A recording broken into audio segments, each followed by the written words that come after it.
Good evening, students.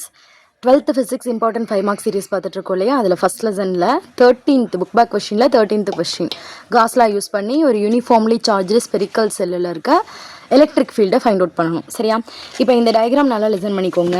இதுதான் நம்மளோட spherical செல். நம்ம டார்க் லைனில் போட்டிருக்கோம் இல்லையா? அதுதான் நம்மளோட ஸ்பெரிக்கல் செல். இப்போ என்ன பண்ணணும், இந்த ஸ்பெரிக்கல் செல்லை சுற்றி மேலே வந்து பார்த்திங்கன்னா சர்ஃபேஸில் சார்ஜ் வந்து ப்ரெசென்ட் ஆகிருக்கு. ஓகேவா? இப்போ இந்த சார்ஜிலேருந்து எலக்ட்ரிக் ஃபீல்டு, இப்போ ஃபார் எக்ஸாம்பிள் பாசிட்டிவ் சார்ஜ்னு வச்சுக்கோங்களேன். இதை வச்சு என்ன ஆகும், எலக்ட்ரிக் ஃபீல்ட் லைன்ஸ் எல்லாம் அவுட்வேர்டாக மூவ் ஆகிட்டு இருக்கும். அதே நெகட்டிவ் சார்ஜாக இருந்தால் இன்வேர்டாக இருக்கும். சரியா? இப்போ இந்த சர்ஃபேஸில் ஃபுல்லாக வந்து பார்த்திங்கன்னா சார்ஜ் டிஸ்ட்ரிபியூட் ஆகிருக்கு. இந்த சார்ஜிலேருந்து எலக்ட்ரிக் ஃபீல்டு இதை சுற்றி ஒரு பர்டிகுலர் ரீஜனுக்கு இருக்கும் இல்லையா? ஸோ இங்கிருந்து நம்ம இந்த சர்ஃபேஸோட அவுட்டர் சைடு ஒரு பாயிண்ட் எடுத்திருக்கோம்.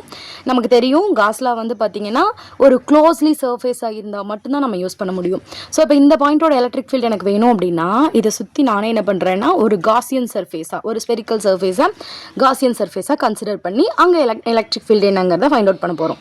நெக்ஸ்ட் வந்து பார்த்திங்கன்னா இந்த ஸ்பெரிக்கல் செல்லு மேலே எவ்வளோ எலக்ட்ரிக் ஃபீல்டு இருக்குன்னு ஃபைண்ட் அவுட் பண்ணணும். நெக்ஸ்ட்டு இதிலிருந்து இன்வேர்டு, அதாவது இந்த இன்சைட் த ஸ்பெரிக்கல் செல் ஒரு காசியன் சர்ஃபேஸ் எடுத்து அங்கே எவ்வளோ எலக்ட்ரிக் ஃபீல்டு இருக்குது அப்படிங்கிறதையும் ஃபைண்ட் அவுட் பண்ண போகிறோம். சரியா? இப்போ ஃபஸ்ட்டு பாயிண்ட் பார்த்தீங்க அப்படின்னா அவுட் சைட் த செல் பார்க்கலாம். அதுக்கு முன்னாடி தியரி எழுதணும் இல்லையா டயக்ராமை பற்றி. So consider uniformly charged spherical shell. ஒரு யூனிஃபார்ம்லி சார்ஜ்டு ஒரு ஸ்பெரிக்கல் செல் எடுத்திருக்கோம். அதோட ரேடியஸ் வந்து கேபிட்டல் ஆர், அதுக்குள்ளே இருக்க டோட்டல் சார்ஜ் வந்து கேபிட்டல் கியூ அப்படின்னு சொல்லி எடுத்திருக்கோம். ஓகேவா? ஃபர்ஸ்ட் ஒன் பார்த்தீங்க அப்படின்னா, ஃபஸ்ட் கேஸ் பார்த்தீங்க அப்படின்னா at a point outside the shell. இப்போ நம்ம என்ன பண்ணோம் அப்படின்னா கேபிட்டல் ஆர் ரேடியஸ் இருக்க ஒரு ஸ்பெரிக்கல் செல் எடுத்துக்கிட்டோம். அதுக்கு அவுட் சைடில் இங்கே பார்த்தீங்கன்னா இந்த டயக்ராமில் பாருங்கள், உங்களுக்கு கிளியராக புரியும். இப்போ கேபிட்டல் ஆர் இருக்கிறது நம்மளோட செல், சரியா? ஸ்பெரிக்கல் செல். அதே சென்டர் பாயிண்ட்லேருந்து ஸ்மாலார் டிஸ்டன்ஸில் ஒரு பாயிண்ட் எடுத்திருக்கோம். இந்த பாயிண்டில் எலக்ட்ரிக் ஃபீல்டு ஃபைண்ட் அவுட் பண்ணணும். ஸோ அதுக்காக என்ன பண்ணுறோம், இதை வச்சு ஒரு ஸ்பெரிக்கல் செல் கன்சிடர் பண்ணுறோம். அதை தான் இங்கே எழுதியிருக்கோம். சரியா? Choose the point P outside the shell with radius small r, electric field out. இப்போ எலக்ட்ரிக் ஃபீல்டு வந்து அவுட்வேர்டாக இருந்துச்சு, அதாவது சார்ஜ் பாசிட்டிவாக இருந்துச்சுன்னா கியூவோட வேல்யூ கிரேட்டர் தென் 0, அதாவது பாசிட்டிவாக இருந்துச்சு அப்படின்னா எலக்ட்ரிக் ஃபீல்டு எப்படி இருக்கும், அவுட்வேர்டாக இருக்கும். நெகட்டிவ் சார்ஜஸ் வந்து எலக்ட்ரிக் ஃபீல்டு இன்வேர்டாக இருக்கும். அதை தான் அங்கே சொல்லியிருக்காங்க. ஓகேவா? இப்போ நம்ம என்ன பண்ண போகிறோம் அப்படின்னா காஸ்லா அப்ளை பண்ண போகிறோம். காஸ்லாவோட ஃபார்முலா உங்களுக்கு ஆல்ரெடி தெரியும். Closed integral of E dot dA equal to Q by epsilon naught. இப்போ நம்ம வந்து எலக்ட்ரிக் சர்ஃபேஸ் அந்த ஸ்பெரிக்கல் செல் எடுத்துருக்கோம் இல்லையா, அங்கேருந்து எலக்ட்ரிக் ஃபீல்டு வந்து அவுட்வேர்டாக இருக்குன்னு வச்சுப்போம். அப்போ நம்ம ஆல்ரெடி வந்து இங்கே அவுட் சைடில் ஒரு ஸ்பெரிக்கல் செல் எடுத்திருக்கோம். இந்த ஸ்பெரிக்கல் செல்லோட ஏரியாவும் இந்த அவுட்டர் சைடு, இந்த எலக்ட்ரிக் ஃபீல்டு போகுது இல்லையா அவுட்டர் சைடு, அதுவும் வந்து பார்த்தீங்கன்னா சேம் டைரக்ஷனில் இருக்கும். ஏரியா வெக்டரும் இப்படி இருக்கும். நமக்கு இங்கேருந்து போகிற எலக்ட்ரிக் ஃபீல்டு ஈயும் அதே சேம் டைரக்ஷனில் இருக்கும், பேரலாக இருக்கும்.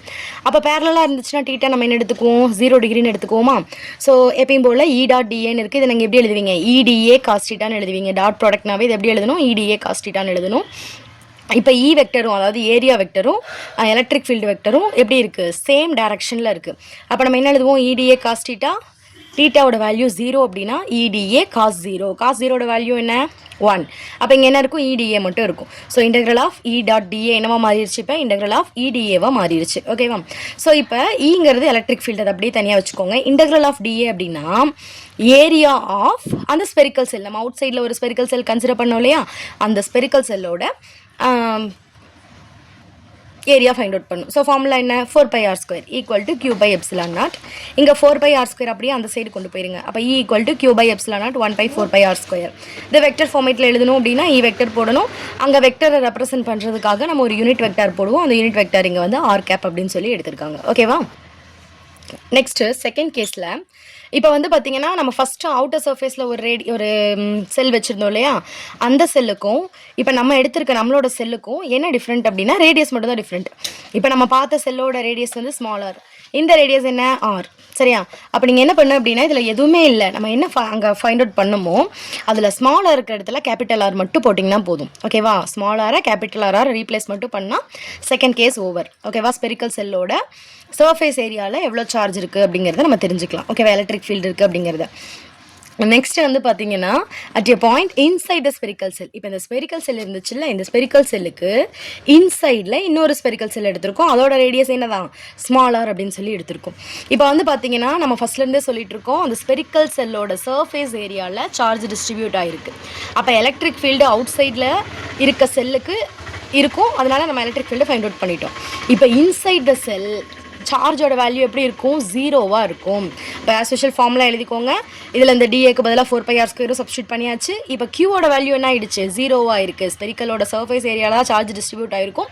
உள்ளுக்குள்ளே இன்சைட் த செல் அது என்னவாக இருக்கும், ஜீரோவாக இருக்கும். அப்போ கியூவோட வேல்யூ ஜீரோ போட்டால் இந்த ஹோல் டேர்மும் என்ன ஆயிரும், ஜீரோ ஆயிரும். அப்போ எலக்ட்ரிக் ஃபீல்டோட வேல்யூ ஜீரோ. அப்போ inside the sell electric field வந்து இருக்காது, அதோட வேல்யூ வந்து ஜீரோ. ஓகேவா, புரிஞ்சிருக்கும்னு நினைக்கிறேன். ஏதாவது டவுட் இருந்தால் கமெண்ட் பண்ணுங்கள். தேங்க்யூ.